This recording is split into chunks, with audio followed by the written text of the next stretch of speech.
नमस्कार दोस्तों, haunted stories 7 में आप सभी का हार्दिक स्वागत है। ये कहानी मेरी पिछली कहानी का दूसरा भाग है। अगर आपने वो वीडियो नहीं देखी तो वीडियो का लिंक आपको ऊपर दिए गए आई बटन और डिस्क्रिप्शन में मिल जाएगा। अनुराग सोफे में बैठा किसी गहरी सोच में डूबा हुआ था। जाने क्यों आज उसके आंखों से नींद जैसे गायब सी हो गई थी। तभी अनुराग के फोन की घंटी बजती है। अनुराग एकदम से होश में आता है और फोन को उठाता है। अचानक से अनुराग के चेहरे का रंग उड़ जाता है। वो फोन कट करता है और अपनी गाड़ी की चाबी लिए बाहर की तरफ भागता है। अनुराग गाड़ी को स्टार्ट करता है। आसमान में काले बादल छाए हुए थे।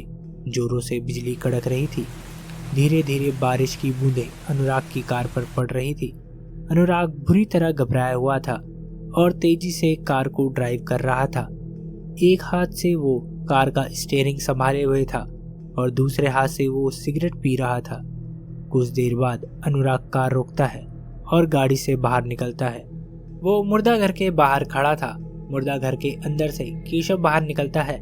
अनुराग केशव से बोलता है, जो बात तूने मुझे फोन पे बताई थी क्या वो सच है? केशव कहता है, हाँ सर, मैंने खुद उसके भूत को देखा है।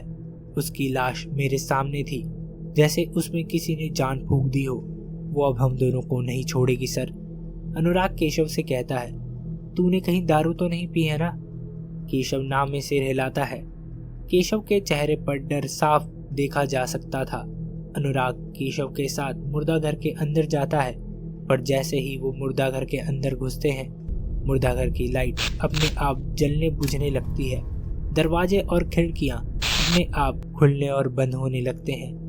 केशव और अनुराग दोनों ही घबरा जाते हैं। दोनों को कुछ समझ नहीं आ रहा था कि आखिर उनके साथ हो क्या रहा है। तभी सब कुछ एकदम शांत हो जाता है। दोनों की जान में जान आती है। दोनों उसे एक कपड़े में लपेटते हैं। केशव लाश को पैरों की तरफ से पकड़ता है और अनुराग लाश को सिर की तरफ से। दोनों लाश को उठाकर अनुराग की गाड़ी में डालते हैं। केशव अनुराग से कहता है, सर अब आप इस लाश का क्या करेंगे? अनुराग कहता है, अब इस लाश का नामो निशान मैं हमेशा के लिए मिटा दूंगा, इसे जला दूंगा। केशव कहता है, सर पर अगर इस तरह मुर्दा घर से लाश गायब हो जाएगी तो मेरी नौकरी खतरे में पड़ जाएगी। अनुराग कहता है, अरे जिंदा रहेगा तभी तो नौकरी कर पाएगा। बोल दियो रात में कुछ देर के लिए मेरी आंख लग गई थी और अब कोई और नौकरी देख लियो। चल अब इस लाश को ठिकाने भी तो लगाना है। दोनों गाड़ी में बैठ जाते हैं। अनुराग गाड़ी चलाते हुए उस मनहूस घटना को याद करता है। 6 महीने पहले छोटे से गांव से शहर आया हुआ अनुराग पढ़ाई के दम पर मुंबई में एक बहुत ही बेहतरीन पैथोलॉजिस्ट बन चुका था। कामयाबी उसके कदम चूम रही थी।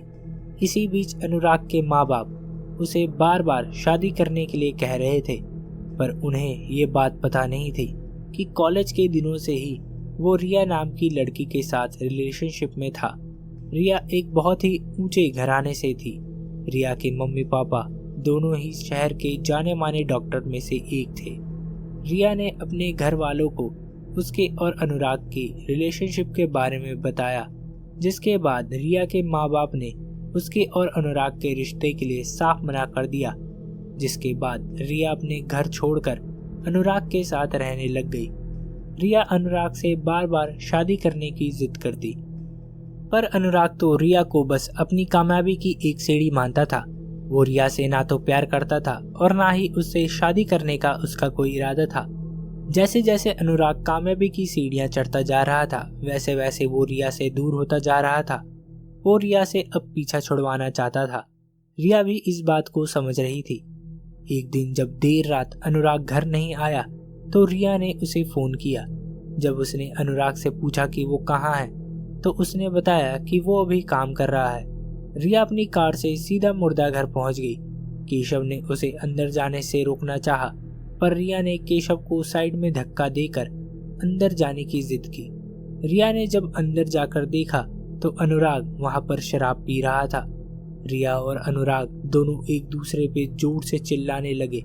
तभी गुस्से में रिया ने अनुराग को एक थप्पड़ जड़ दिया, जिसके बाद शराब के नशे में धुत अनुराग ने टेबल पर रखे सर्जिकल नाइफ से रिया के चेहरे पर वार किया। उसके बाद उसने रिया के शरीर पर कई सारे वार किए, जिसके बाद रिया चिल्लाने लगी। केशव रिया की चीख सुनकर अंदर आया, लेकिन तब तक बहुत देर हो चुकी थी। अनुराग रिया से पीछा छुड़वाना चाहता था और इसलिए उसने लोहे की रॉड से रिया के सिर पर लगातार कई सारे वार किए, जिससे रिया की मौत हो गई। अनुराग जब होश में आया तो उसे अपनी गलती का एहसास हुआ, पर अब वो कुछ नहीं कर सकता था। इसलिए उसने अब एक प्लान बनाया। उसने केशव को कुछ पैसों का लालच दिया। उसने केशव को भी अपने साथ शामिल कर लिया। दोनों ने रिया की लाश को उठाकर उस गाड़ी में डाला जिस गाड़ी में रिया यहाँ तक आई थी। अनुराग रिया की गाड़ी को चलाकर एक खाई के पास ले गया और दोनों ने रिया की गाड़ी को उसकी लाश के साथ उस खाई में धकेल दिया। लेकिन 6 महीने बाद अचानक से रिया की लाश उसी मुर्दा घर में थी, जिसे देखकर अनुराग और केशव के पैरों तले जमीन खिसक गई। और अब फिर से अनुराग गाड़ी में रिया की लाश को ले जा रहा था। अनुराग अपनी गाड़ी को एक सुनसान जगह पर रोकता है। दोनों रिया की लाश को गाड़ी से बाहर निकालते हैं। केशव गाड़ी में से पेट्रोल लाता है और रिया की लाश पर छिड़कता है। अनुराग माचिस की तीली जलाता है और रिया की लाश पर तीली फेंकता है। देखते ही देखते रिया की लाश पूरी तरह जल जाती है। दोनों अब गाड़ी में बैठकर वापस जा रहे होते हैं। अनुराग केशव से कहता है, आखिर लगा ही दिया रिया की लाश को ठिकाने। पर केशव चुपचाप बैठा हुआ था, वो कुछ भी नहीं बोल रहा था।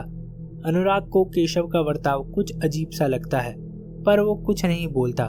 थोड़ी दूर जाने के बाद केशव अनुराग से कहता है, सर, रिया मैम आपसे इतना प्यार करती थी, पर फिर भी आपने उनके साथ ऐसा क्यों किया?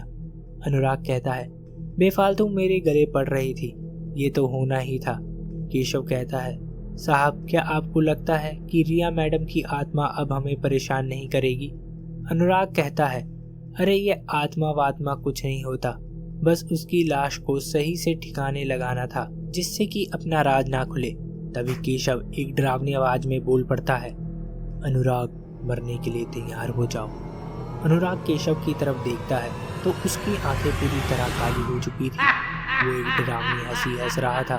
अनुराग केशव से कहता है, केशव, तुझे क्या हो गया है? केशव डरावनी आवाज में कहता है, मैं तुम्हारी रिया हूँ अनुराग, जिसे तुमने बेरहमी से मार दिया। अब मैं भी तुम्हें वैसी ही मौत मारूंगी अनुराग। तभी अनुराग की गाड़ी एक पेड़ से टकरा जाती है। उसके सिर से खून निकल रहा था। अनुराग अपने बगल में देखता है तो केशव वहां से गायब था, पर जैसे ही अनुराग अपने सामने देखता है तो केशव उसे गाड़ी के ऊपर बैठा हुआ दिखाई देता है। केशव गाड़ी के आगे वाले कांच को तोड़ते हुए सीधा अपने हाथ से अनुराग की गर्दन पकड़ लेता है और उसे गाड़ी में से बाहर निकालता है और उसके बाद उसे जमीन पर पटक देता है। अनुराग डर के मारे चिल्ला रहा था। केशव गाड़ी से नीचे उतरता है। अनुराग पीछे की ओर खिसकते हुए अपनी जान की भीख मांग रहा था, पर अगले ही पल अनुराग हवा में होता है और अचानक से उसका एक हाथ मुड़ता है, जिससे उसके हाथ की हड्डी टूट जाती है। फिर उसका दूसरा हाथ मुड़ता है और फिर दोनों पैर, और ऐसे ही करके उसकी एक एक हड्डियां टूट रही थी, चटक रही थी, जिसकी आवाज पूरे जंगल में गूंज रही थी। अगले ही पल अनुराग को जमीन पर पटक दिया जाता है। अनुराग दर्द से पागल हो गया था। वो अब हाथों और पैरों से अपाहिज हो चुका था। केशव उसे देखकर मुस्कुराता है और उसके बाद उसे बालों से घसीटते हुए गाड़ी में डालता है। फिर उस गाड़ी को चलाकर उसी खाई के पास ले जाता है जहां से उसने रिया को फेंका था, और उसके बाद उसी तरह अनुराग को गाड़ी के साथ खाई में फेंक दिया जाता है। अगली सुबह मुर्दा घर में केशव की लाश एक पंखे से टंगी हुई मिलती है। अनुराग का कुछ पता नहीं था कि वो कहाँ पर है। पुलिस उसे ढूंढ रही थी और उस गुमनाम लाश का भी कुछ पता नहीं था। अगर आप सभी को ये वीडियो पसंद आई तो वीडियो को लाइक करें, शेयर करें, साथ ही साथ कमेंट करके हमें अपनी राय जरूर दें। चैनल को सब्सक्राइब करना ना भूलें। मिलता हूँ आपसे अगली कहानी में, तब तक के लिए नमस्कार।